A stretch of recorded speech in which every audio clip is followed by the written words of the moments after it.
الحمد لله الذي وحده والصلاة والسلام على من لا نبي بعده وعلى آله وصحبه الموفين وعده أما بعد فأعوذ بالله من الشيطان الرجيم بسم الله الرحمن الرحيم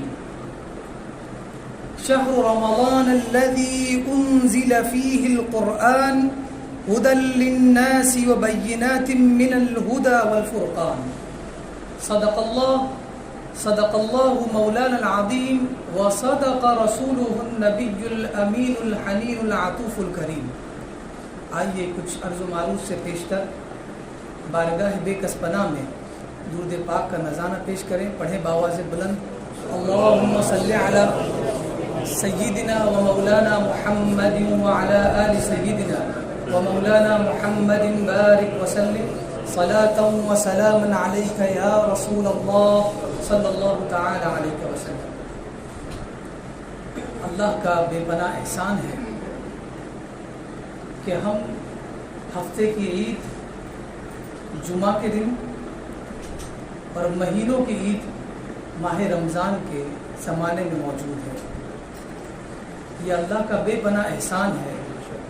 جوان ہو یا بوڑھے ہو، جس عمر کے ہو، ان سب کے لیے یہ بہت بڑا کرم ہے اللہ تبارک و تعالیٰ کا کہ ہم اس ماہ مبارک میں سانس لے رہے ہیں اور ہمیں موقع ملا ہے کہ جتنا ہو سکے ہم علم دین حاصل کریں اور ثواب حاصل کریں.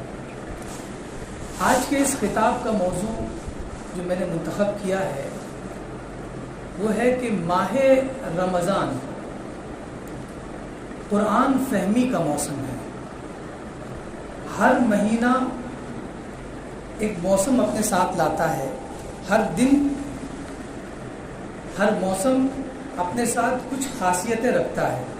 اسی طرح ماہ رمضان اپنے اندر بہت ساری خاصیتوں میں ایک خاصیت یہ بھی رکھتا ہے کہ اس مہینے میں لوگ روزے سے ہوتے ہیں، نماز کے بھی پابند ہو جاتے ہیں، اور سب سے اہم بات یہ کہ وہ پرہیز کرنے لگتے ہیں برائیوں سے. اس لیے کہ صرف نیکی کرنا کافی نہیں ہے جب تک کہ برائیاں ختم نہ ہوں. جب تک ہم برائیوں سے پرہیز نہیں کریں گے، نیکیاں ہمارے اندر کوئی بھی اثر پیدا نہیں کر سکتی. اسی لیے ڈاکٹر جب ہمیں دوا سجیسٹ کرتا ہے تو ساتھ ہی ساتھ ڈائٹ بھی دیتا ہے کہ تمہیں کیا کھانا ہے اور کب کھانا ہے. ورنہ صرف اور صرف اگر دوا سے آپ اچھے ہو سکتے تو ڈائٹ نہیں دی جاتی. تو اسی طرح ماہ مبارک میں مسلمانان عالم روزے سے ہوتے ہیں، اور روزہ ایسی عبادت ہے جو صرف اور صرف اللہ اور اس کے بندے تک محدود ہے، جسے کوئی نہیں جانتا. اسی لیے اس میں ریاکاری بھی نہیں ہوتی. اب اس مہینے میں ہم عبادتیں کرتے ہیں تاکہ بہت سارے ثواب کما سکیں، لیکن ساتھ ہی ساتھ اس میں ہمیں یہ بھی حکم دیا گیا کہ یہ وہ مہینہ ہے جس میں اللہ تبارک و تعالیٰ نے قرآن مجید کو نازل فرمایا ہدی للناس، اور یہی قرآن لوگوں کی ہدایت کے لیے، وبینات من الہدی والفرقان، اور فیصلہ ہے اور ہدایت اور رہنمائی ہے ایمان والوں کے لیے جو قرآن کو پڑھے. تو یہ ماہ مبارک جس میں قرآن نازل ہونا شروع ہوا اور اسی میں اس کا نزول بھی اختتام پذیر ہوا. یہی شب قدر ہے جس شب میں قرآن مجید کا نزول ختم ہوا اور یہاں پر پورا قرآن نازل ہوا. تو یہ مہینہ قرآن کے حساب سے جانا جاتا ہے، اور اس میں جو شب ہے جس دن قرآن مجید کو مکمل نازل کیا گیا وہ شب قدر جانی ہے. تو وہ شب قدر اس کی بھی ایک عظمت ہے. تو کہنے کا مطلب یہ ہے عنوان کے حساب سے کہ ہمیں بہت اہم عبادتوں کے ساتھ ساتھ قرآن مجید کو سمجھنے کی طرف بھی آنا چاہیے. قرآن مجید لامحالہ پڑھنے کے بہت سارے ثواب ہیں. ایک ایک لفظ پر اللہ تبارک و تعالیٰ نے نیکیاں رکھی ہے، ثواب رکھے ہیں، لیکن ساتھ ہی ساتھ اسے پڑھنا بھی بے تحاشا ضروری ہے. اس کی وجہ کیا ہے؟ کیونکہ خود اللہ تبارک و تعالیٰ نے فرمایا ہدی للناس، یہ لوگوں کے لیے ہدایت ہے. تو ہدایت اور رہنمائی اور گائیڈنس کب ہوگا؟